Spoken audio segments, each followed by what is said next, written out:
আসসালামু আলাইকুম। একটু অসুস্থ হয়ে গেলাম, কাশতে কাশতে 2 দিন ধরে মানে মাথা ব্যথা হয়ে গেছে। এত পরিমাণে কাশি আমি আসলে আর পারতেছিলাম না, তো যার কারণে আজকে দুপুরবেলা রেস্ট করে বের হয়ে গেলাম। ফার্মেসিতে যাওয়া লাগবে, একটা কাশির সিরাপ নিতে হবে, কারণ অনেক কষ্টের মধ্যে আছি। আজকে 3 দিন যাবত কাশতে কাশতে আমি আর আমার মধ্যে নাই।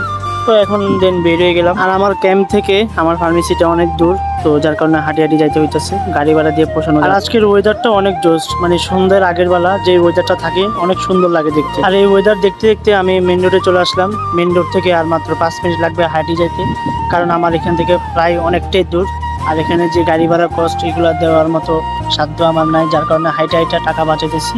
কারণ প্রবাসের মাটিতে টাকা না বাঁচাইলে খাওয়া যাবে না, চলা যাবে না, কিছুই করা যাবে না। আর আমি এমন একটা টাইমে বেরোছি, কি বলবো, সন্ধ্যা হয়ে গেছে, মাগরিব আজান পড়ে গেছে।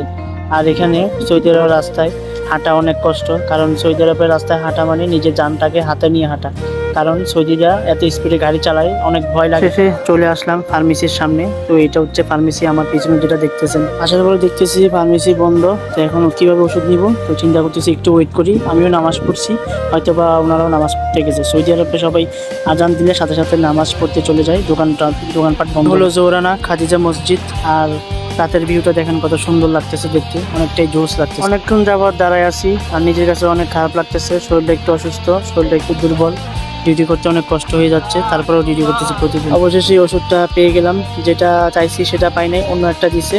যাই হোক, খেয়ে অন্তত সুস্থ হওয়া দরকার, তার কারণে নিয়ে নিছি। আলহামদুলিল্লাহ, ওষুধটা খাওয়ার পরে যদি একটু ভালো লাগে তাহলে আবার আগের মতো ডিউটি করতে পারবো। আসলে কাশি জিনিসটা অনেক খারাপ, যার কারণে আমার অনেক গলা ব্যথা হয়ে। এখন বাসায় চলে যাচ্ছি, এখন বর্তমানে ট্যাক্সির মধ্যে আছি।